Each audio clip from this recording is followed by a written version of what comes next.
कल से ये श्लोक बार बार चल रहा है। बाहे निरुद्धे मनसा प्रसन्नता। ये उपासक पकड़ क्यों नहीं पा रहा, पकड़ क्यों नहीं पा रहा? कितनी अमृतमयी बात है। एक प्रार्थना हम करना चाहते, सरल भाव से आप समझ लो इसका अर्थ, वो हमारी तरफ से प्रार्थना है। 1 महीने की केवल हमें समय दो, 1 महीने का। आप 1 महीने कोई इच्छा नहीं करेंगे, जैसी सामने परिस्थिति आए उसको भोग लो, इच्छा मत करना। 1 महीने का केवल समय दो। हम कोई साधन नहीं बता रहे, इच्छा ही नहीं करनी।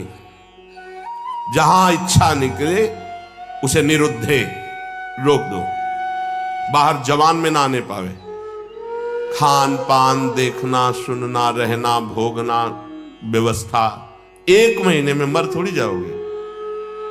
1 महीने का हम कोई संकल्प नहीं दे रहे, कोई कसम नहीं खवा रहे, प्रार्थना कर रहे हैं कि आज से 1 महीने हम कोई भी इच्छा व्यक्त नहीं करेंगे, न सद न असद, कोई भी इच्छा नहीं व्यक्त करेंगे। हृदय में आएगी वाहे निरुद्धे, वहीं रोक देंगे।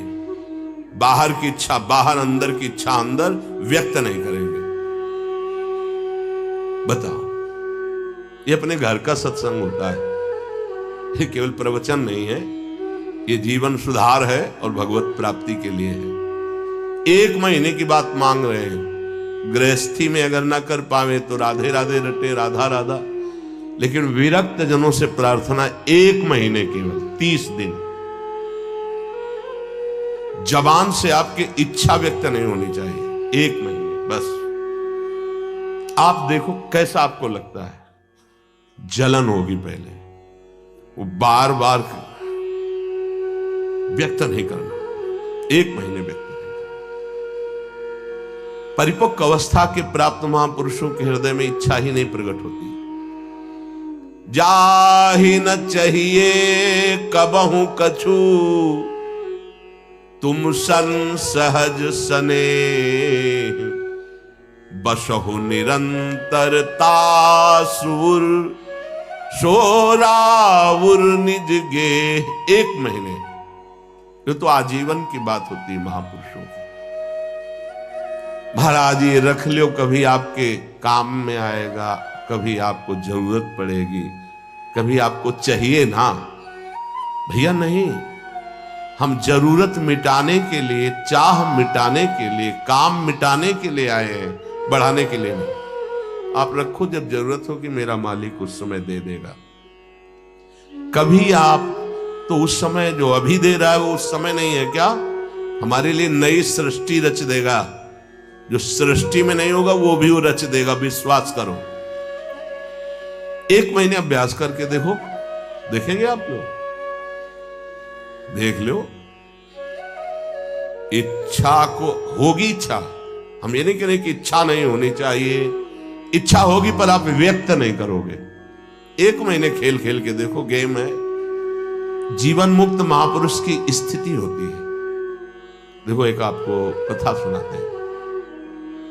श्रीमन माधवेंद्रपुरी जी महाराज बहुत बड़े महाभागवत हुए हैं, चैतन्य महाप्रभु के चरित्र में आते हैं। ईश्वरपुरी जी के गुरु श्रीमन माधवेंद्रपुरी। ईश्वरपुरी जो महाप्रभु चैतन्य देव के प्रथम गुरुदेव थे, फिर सन्यास के गुरुदेव भारती जी महाराज जी। तो श्रीमन माधवेंद्रपुरी जी महाराज जब क्षीर चोरा गोपीनाथ जी जो कहे जाते हैं, गोपीनाथ जी के दर्शन करने गए तो वहां शयन के समय कुल्हड़ में बड़ा ही पवित्र और स्वाद युक्त खीर का भोग लगता है।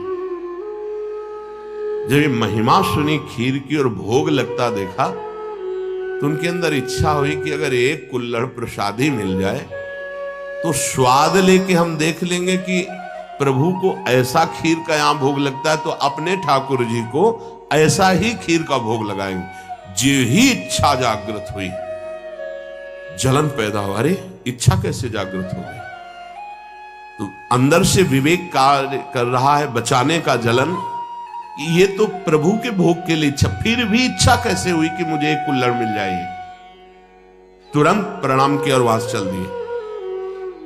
अब रात्रि का समय आ रहा था, तो उसी गांव के किनारे एक वृक्ष के नीचे बार बार ये प्रश्न मन से, तूने इच्छा क्यों कर ली?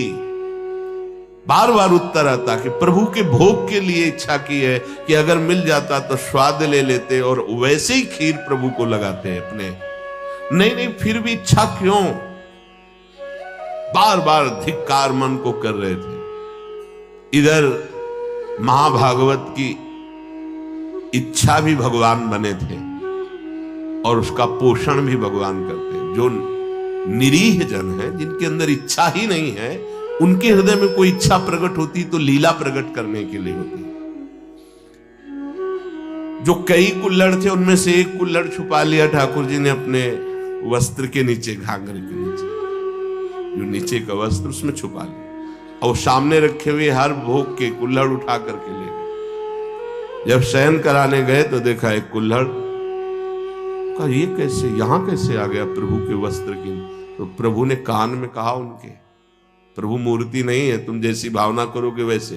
राधा वल्लभ लाल जी, बिहारी जी सब बात करते हैं, ये किसी मूर्तिकार की रचना नहीं है। हाँ, एक बार मोहनचंद महाप्रभु का चरण छू गया श्री जी के भोग के कटोरे में, तो एक चपत मारी हितजू महाराज ने। प्रभु के पात्र में चरण कैसे छू गया? तो जो राधा वल्लभ लाल जी की सेवा के लिए गए तो कपोल में ऐसे अंगुली बनी, बोले जय जय। तो उनका बालक थे ना, तो जो आपने वो मेरे लगे। बात करते महाप्रभु आचार्य से, बंचंद महाप्रभु जी से, सेवक जी से और प्रेमी जनों से, जो चित्त को बेच दिए हैं प्रभु को, उनसे बात करते हैं। कान में प्रभु अपने सेवक से कही कि ये मैंने चुराया है श्रीमन माधवेंद्रपुरी जी के लिए, और गांव के बाहर अमुक वृक्ष के नीचे बैठे, ये वहां पहुंचाओ तत्काल। तो बैठे हुए भगवत स्मरण करते हुए बीच बीच में धिक्कार दे रहे थे। इच्छा कैसे जागृत हुई? श्रीमन माधवेंद्रपुरी किसका नाम है? उनका जी दास का नाम है। ये गोपीनाथ प्रभु ने आपके लिए खीर का कुल्हड़, हाँ ऐसे नहीं, बड़ी अद्भुत लीला की, भोग लगाया तो एक कुल्हड़ चुरा लिया आपके लिए, और जब शयन कराने गए तब आदेश किया तो लाए। उस दिन से प्रभु का नाम क्षीर चोरा गोपीनाथ हो गया। वो तो चले गए, देखे रात भर रोते रहे प्रभु, खीर तो पाई ही, कुल्हड़ भी पा गए, और उसको जो थोड़ा कुल्हड़ का हिस्सा बांध लिया, रोज प्रसादी रूप से थोड़ा कुल्हड़ पा लिया। कितना आप विचार करो, इस कोटि के जो महामहिम है, वो भगवत संबंधी इच्छा में इतना क्लेशित हो गए। हम तो स्वयं भोग की इच्छा रखते हैं। हम कौन से साधक हैं, कौन से महात्मा हैं, किस मार्ग के पथिक? जरा सिद्धांत को समझो, यहां इच्छाओं का तो जाल लगा हुआ है, और परमार्थ का स्वरूप क्या है? बाहे निरुद्धे, बाह्य रोक दो उस इच्छा को। कोई भी इच्छा हृदय में अपना स्थान न बनाने पावे। मनसः प्रसन्नता, तो आपके मन में अखंड प्रसन्नता जागृत होगी। और मनः प्रसादे परमात्म दर्शनम, जब हम बाह्य विषयों का सेवन करते हैं तो मन खिन्न रहता है, नवीन नवीन विषय भोगने के लिए मन में जलन होती, वही विषयों की तरफ आकर्षित करता है, फिर वही जलाता है, वही संकल्प विकल्प कराता है। थोड़ी देर जलाने के बाद फिर उसी भोग की लालसा करता है। बड़ा बाहे निरुद्धे, रोक दो उसको। देखो इसमें विवेक बल काम करता है। अगर आप सत्संग सुन रहे हैं, शास्त्र स्वाध्याय करते हैं, नाम जप करते हैं, सेवा करते हैं संतों की, ठाकुर जी की, तो आपका विवेक प्रबल हो जाएगा, वो रोक देगा। कितना आनंद! कल से इस श्लोक का चिंतन चल रहा है। इतना कोई इच्छा ही नहीं करनी भाई। ये गृहस्थ जन जो बहुत सी कामनाओं में रत हैं वो ये नहीं समझ पाएंगे, लेकिन हम विरक्त जनों से प्रार्थना करते हैं, यदि आप कोई इच्छा नहीं करेंगे तो आप बहुत जल्दी जीवन मुक्त हो जाएंगे। इच्छा ही आपके स्वरूप को ढके हुए है, इच्छा ही आपका बंधन है, और निरीह इच्छा रहित ही जीवन मुक्त अवस्था है। 1 महीने का अभ्यास करके देखो। अच्छा, 1 महीना बहुत ज्यादा लग रहा हो कि पता नहीं चूक ना हो जाए तो 15 दिन का कर लो। 15 दिन बहुत ज्यादा लग रहा हो तो कोई 1 हफ्ते का कर लो। और गृहस्थ जनों को ज्यादा लग रहा हो तो 1 दिन का करके देख लो कि सुबह से लेकर के शयन तक आज कोई इच्छा नहीं हम करेंगे। अगर इच्छा होगी भी तो व्यक्त नहीं करेंगे। 1 दिन करो। विरक्त के लिए 1 महीना, नए साधक के लिए 15 दिन, बहुत नए साधक के लिए 1 हफ्ता, गृहस्थ के लिए 1 दिन और 1 हफ्ता। देखो ना करके क्या बिगड़ जाएगा। आज सुबह से शाम तक कोई इच्छा प्रकट नहीं करेंगे। हृदय में होगी तो उसको वहीं दबा देंगे, वाणी से नहीं बोलेंगे। देख लो। परमहंस श्री ओंकारानंद सरस्वती जी घर में भिक्षा पाने जब आए तो बच्चे ही थे। किसी कारण से मैया भूल गई नमक डालना सब्जी में। वो पा के गए, पिताश्री आए पाने, जेही अरे सब्जी में तो नमक, अरे भूल गई, क्योंकि छोटे छोटे बच्चों के भूल गई। वो गए, कहा स्वामी जी सब्जी कैसी बनी थी?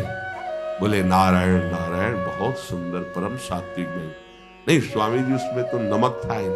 अरे बेटा, प्राणों का पोषण करना ये नमक है कि नहीं, ये आप गृहस्थ लोग देखते हो। हमें तो जो प्राणों के पोषण के लिए मिला तो नारायण नारायण नहीं बचा उसमें, बिल्कुल कहीं कोई स्वाद दृष्टि इच्छा नहीं। 1 दिन करके देखो गृहस्थी, और 1 महीने अच्छे साधक, ये जीवन की धारा बदल जाएगी। जीवन की धारा, आप विरक्त हैं, आपके लिए कोई कर्तव्य नहीं, जीवन की धारा बदल जाएगी। बस कट्टरता पूर्वक एक बार इस बात पे आना कि नहीं बोलना,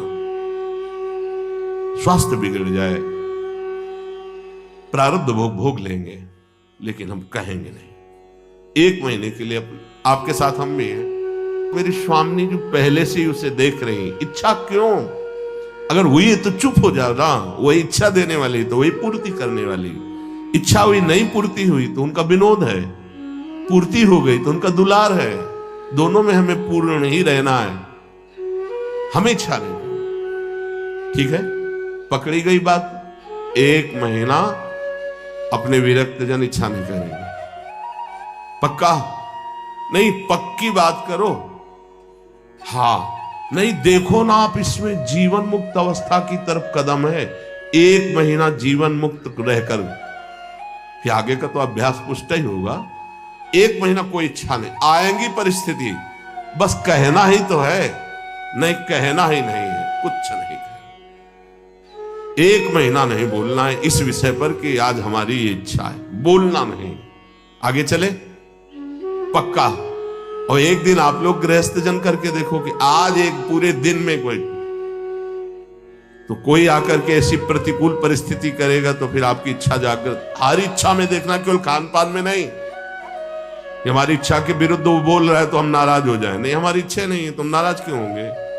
हमारी इच्छा नहीं अनुकूल बोले तो प्रतिकूल बोल रहा है, मुझे कोई परेशानी नहीं। इसीलिए 1 दिन दिया है, क्योंकि गृहस्थी में बहुत 1 दिन शांत एकदम चुप, अंदर जो आए उसे सह जाओ। और 1 महीने अपने लोग, ये केवल खान पान की इच्छा के अंतर्गत नहीं है, संपूर्ण इच्छाओं के अंतर्गत है। ना लोक की ना परलोक की कोई इच्छा नहीं। हम आएगी हृदय में तो उसको नोट करेंगे, लेकिन बाहर नहीं बोलेंगे।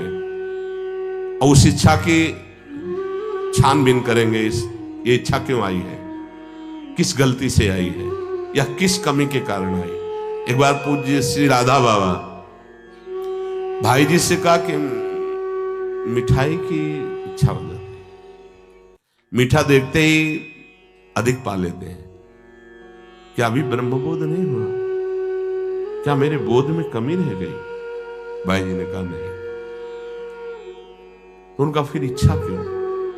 उनका शरीर में कमी है आप जिस पदार्थ की, उस शरीर मांगेगा, उसको दे देना है। आप कहीं लेने तो जाते नहीं, यदि आ जाता है सामने तो आप उसे पा लेते हैं। तो इस शरीर की आवश्यकता है, ना कि आपकी आवश्यकता है। बोले हाँ, बहुत दिन से प्रश्न चल रहा था कि मीठा देखते ही और मीठा पाने में उधर ही अधिक प्रियता है, तो इसका मतलब इच्छा हमारी है। तो उनका नहीं, आपकी नहीं, शरीर की आवश्यकता है, ऐसा वहां उत्तर दिया। पर अपने को 1 महीना शरीर की आवश्यकता भी होगी तो नहीं मांगेंगे, जो जैसी व्यवस्था उसमें शांत, इच्छा नहीं करेंगे। बाहे निरुद्धे मनसः प्रसन्नता, बड़ी मन में प्रसन्नता होगी। ये जो प्रसन्नता है भगवत प्राप्ति कराने वाली होगी। हमारी प्रसन्नता को छीन करती रहती इच्छा। इच्छा ही बंधन है और निरीक्षा ही मोक्ष पदवी है। कोई इच्छा नहीं, चाह मिटी, चिंता मिटी, मनुआ बेपरवाह। जिनको कछु न चाहिए वो साहन के साथ। 1 महीना का अनुष्ठान है। लोग कहते हैं ना कि ये फलाहार का अनुष्ठान, इसका अनुष्ठान। 1 महीना का अनुष्ठान इच्छा नहीं करेंगे। जो हमारी दिनचर्या वो चल रही है, कोई इच्छा नहीं। हमें परिक्रमा लगाने जाना, इच्छा हुई हम इसे भी रोक, नसात नासत। अगर प्रभु की इच्छा है तो गुरुदेव से बुलवा देंगे, जाओ परिक्रमा लगा के आओ। आज से 1 महीने तक कोई भी इच्छा, सत या असत, किसी भी इच्छा को हम बाहर व्यक्त नहीं करेंगे। जो दिनचर्या बना दी गई वो इच्छा नहीं है, वो कर्तव्य पालन है, उस पे चलेंगे। स्वयं से कोई इच्छा होगी उसे दबा देंगे 1 महीने के लिए, फिर देखते हैं कैसा लगेगा। 1 महीना, आज तारीख कौन है? कौन? 17 तारीख को बात करेंगे फिर सत्संग में कि क्या स्थिति है आपकी। 1 महीना ईमानदारी से देखना, बोलना मत, चूक नहीं होनी चाहिए। 1 महीना कोई बहुत ज्यादा नहीं, पूरे जीवन में इसी स्थिति को लाना है। जहां हमारी इच्छा रुकी, खास बात है, बहुत बड़ी बात है, मनः प्रसन्नता। मन प्रसन्न होने लगता है और कह रहे मनः प्रसादे परमात्म दर्शनम। जहां मन निष्काम हुआ, कोई इच्छा नहीं, और अखंड प्रसन्नता जागृत होती है इच्छा रहित होने पर।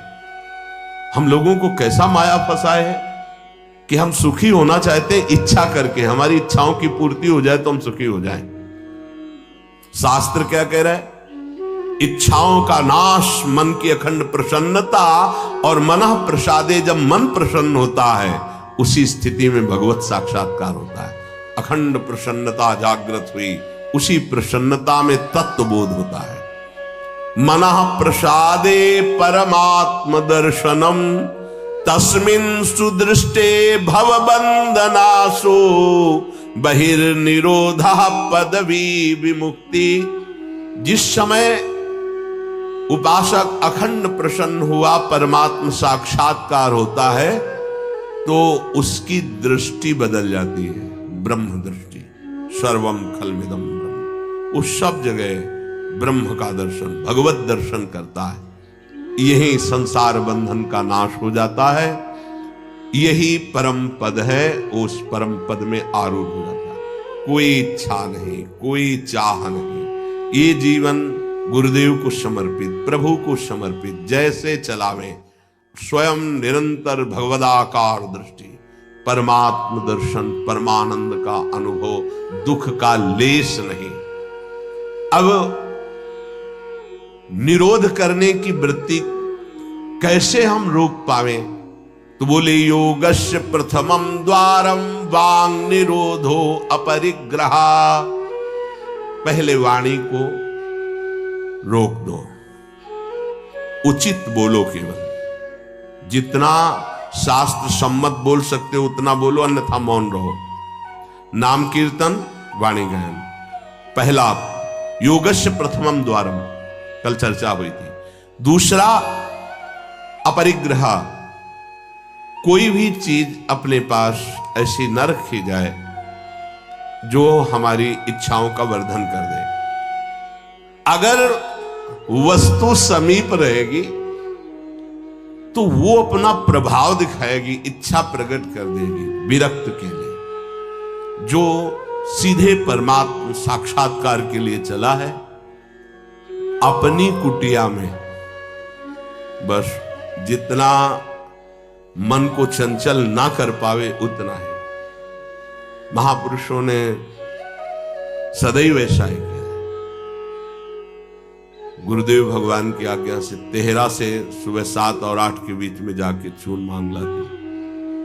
उसी चून की जो बाजार गए, सब्जी मंडी से घूमे आए, जो उनकी झोली में डाल दिया वो सब्जी बना ली, नहीं तो 2 रोटी बन गई। महाराज जी उसी गुरुदेव भगवान को। महापुरुषों ने भगवत प्राप्ति के लिए इच्छाओं का दमन किया, इच्छाओं का नाश किया।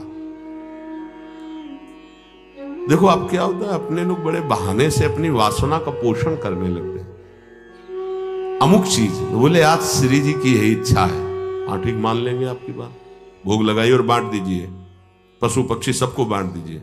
आप उठाइए झोली, जाइए मधुकरी मांग के सूखी रोटी लाइए, तो पता चलेगा आप श्री जी की इच्छा का अनुमोदन करते हैं। श्री जी की इच्छा के बहाने से हम अपनी वासना का कभी कभी पोषण करते रहते हैं। देखो गोविंद देव जी महाराज ने बाबा बलराम दास जी झाड़ू मंडल के जो थे उनसे यही कहा था कि हम तो, हमारा संपूर्ण जगत हम तो सब पाएंगे, लेकिन आप तो अब श्री जी के प्रसाद के बहाने इतना हलवा पूड़ी कचौड़ी पकौड़ी सब, वो तो उनका भोग लगेगा। महाराजा धीराज है हमारे, और रोज पाएंगे तो पेट बढ़ेगा, गैस बढ़ेगी, चर्बी बढ़ेगी, भावनाएं वैराग्य से रहित हो जाएंगी। बात मान लेना, भोग लगे सबको बांट दो, थोड़ा थोड़ा भर पेट। अपने यहां जैसे जाते हैं साधक तेहरा से 100, 200, 50 जो भी रोटी मिलती है इकट्ठे मांग के लाते हैं, फिर पाते हैं वही। उदर भरो माधुकरी से, रूखे सूखे से भोग लगाओ, रोज भोग लगाओ और उसे बांट दो।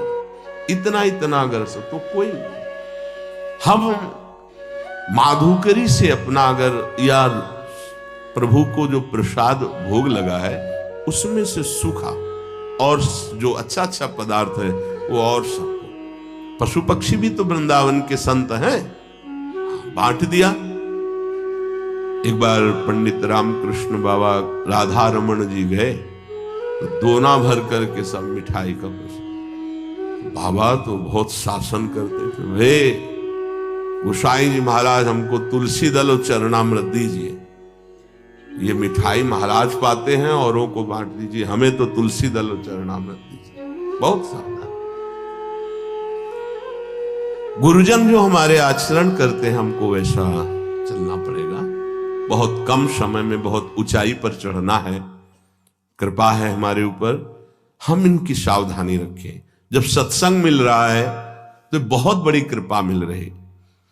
हमारी पहली सीढ़ी है परमार्थ की वाणी को एकदम संयम में रखें।